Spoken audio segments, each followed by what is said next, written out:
may be like, why would people do that? You don't know the things that torment different people based on their past experiences. So you don't know the full extent of their thought process. And are they any different than you? No. It's just their experience is different and their response is different. But they the same imperfect whole person, just looking for a way to function and exist in this world. And just with the desire to exist, they could come out of it. And that's what drives me to do the podcast, because I know there's some people that are not going to reach out to a therapist or a counselor or a life coach thinking that it will make them look crazy. And so they'll listen and grow and be better people. And that's the awesome part about it. This is a platform to help, aid, and push you in a better direction than where you're going.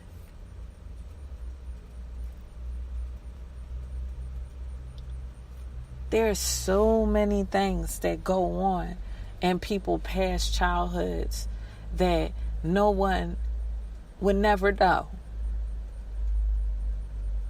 I was just listening to Oprah podcast earlier, and Dwayne Johnson talking about his past as a child and what he went through. No one would have known. No one would have known. And so when you consider those things, can you go to a place from self-hatred to self-love? Yes. You can stop slicing, cut, and burning, spinning your hair in your hand and your fingers, and then just pulling out your yes, it hurts when you pull your hair out that's your scalp, but you do it as a coping mechanism because of what you went through. And that's self-hatred.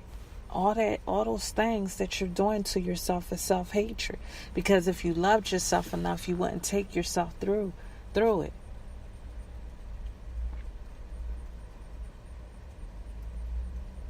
If you look at yourself in baby form and you think about any self-hatred acts that you do with yourself presently, and you transfer that on a baby that's right in front of you, how volatile will it be? How dangerous will it be? How detrimental would it be if you was doing that to a baby? And so with those same thoughts, you have to think about yourself in that same capacity.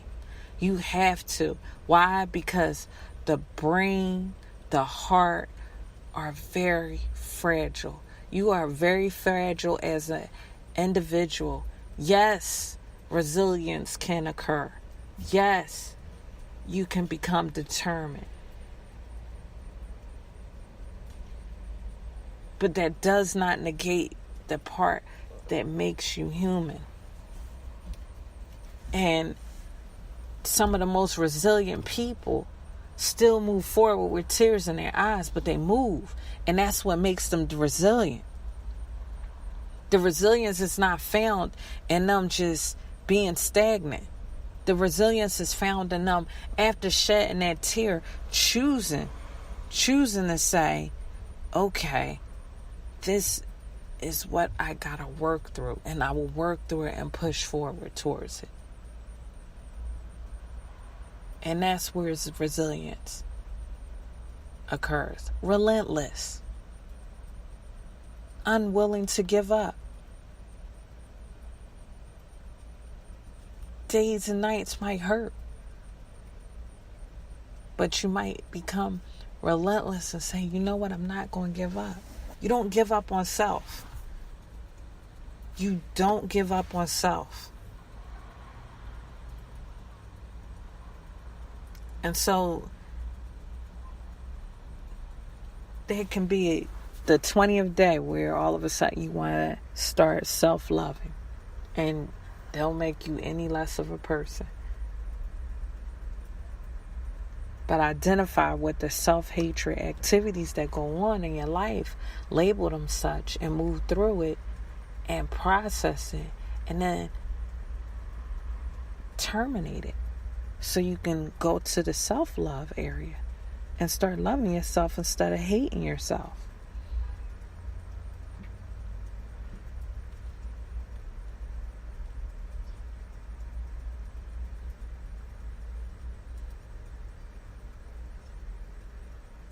Now, when talking about past relationships, we have to dive into romantic past relationships and the self-hatred that occurs when a relationship doesn't work out.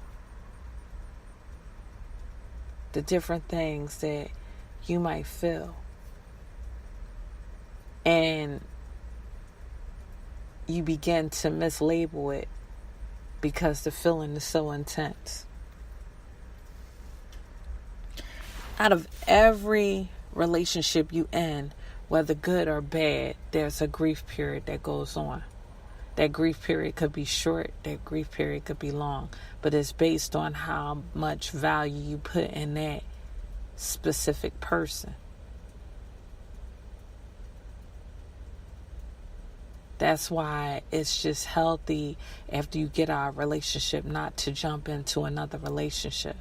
You need that time to gather your thoughts, to look at the residue that's on you from the past relationship. And so when a relationship ends, you have to be able to identify with the grief. And out of the grief, different emotions come. Agonizing, painful emotion quakes in your spirit sometimes, depending how much you value that person. And that agonizing pain can be so intense that you think you're supposed to end your life. We had a young lady, regardless of the circumstances around it, that we graduated high school with. And when the relationship ended with her significant other, she ended her life. She was gorgeous. She's before her time. She was gorgeous. She was a beautiful young lady. And if she knew just how beautiful she was, in spite of that agonizing feeling when the relationship was over, she wouldn't went into despair, and she wouldn't have went into suicide. And the agonizing feeling can feel so intense when you break up from a relationship that you misconstrue what you're going through. It doesn't mean your life is over. It just means that chapter of your life is over. Yes, it does hurt. Will the pain dissipate? Sure. But you got to give it time. Will it initially feel overwhelming? Of course.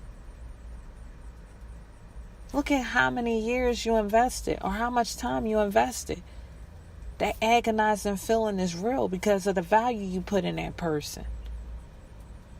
But label it appropriately. It's an agonizing feeling because I valued this person and my heart is wounded because I invested my heart into that person. That person invested into me. And when that person broke up with me, they took that investment that they put into my heart away. Because when two people join into a relationship, two worlds are intertwined. Two different worldviews, two different upbringings, two different backgrounds. And as you grow in love, you grow in understanding, you grow in each other's habits, you start blending. And you take on different attributes of that person sometimes. And so when you separate and you break away, it's a portion of you that becomes in shambles. And you can get to a point of despair, but you have to stop yourself. It doesn't mean jump ship. Process that feeling. regardless how agonizing and how tense that feeling is, process it and move forward. My spiritual mom used to always tell me, chew on the pain until it doesn't hurt anymore. Because once it don't hurt, you don't have to revisit it anymore. Chew on it. Her concept of chew meant dwell, process, admit that this hurts.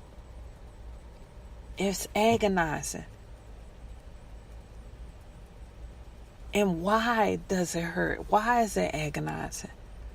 Because you was used to this. You was doing this. You was doing that. Now you got to reinvent everything that you used to do before or add on.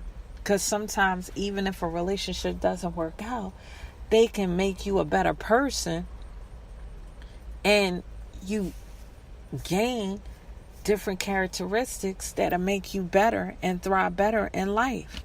And so add on.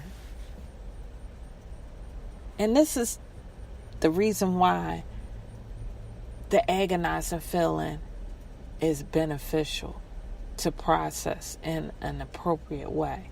Because when you appropriate it when you process it in an appropriate way, you gain from it. You gain knowledge of self. You gain knowledge of relationships in general. You gain knowledge of that person. Sometimes you have to go through what you don't like to really appreciate what you do like. And it sounds weird, but sometimes you have to go through, and I don't mean to convert it into a job, because a job and a relationship is two different things. But get the analogy that I'm saying. If you're at a dead-end job where you don't like, you realize, okay, even though I applied for it, I thought I would like it. Once I'm in it, I really don't like it. I pull out of it and I know for sure what I do like. And sometimes that happens in relationships. This looks like the person that I'm attracted to. This looks like the person I want to have a relationship with. You get in a relationship and this is not the person you want to be with. And so you pull out because then y'all not complimentary. This person doesn't add to your life. You as a woman, you don't honor him as a man. And so you jump ship. And then just by jumping ship, you realize what you do like. Process the agonizing feeling appropriately. Process it to the point that you don't go backwards. Because sometimes when the agonizing feeling occurs, you go backwards. And even that's a level of self-hatred. Because no one slams a door in their face and it hits, smacks them dead in their face, and they turn around and say, "Ooh, let me do that again." So if it was a bad relationship and you know it wasn't good for you from the beginning, why revisit it and try to go back to it? You're only going to repeat history. So self-hatred comes into place because you still go back knowing you're going to repeat history, knowing things is going to be the same. And so you have to gain enough self-love to move forward and say, yes, I really like this person and I like them for the time that I did like them.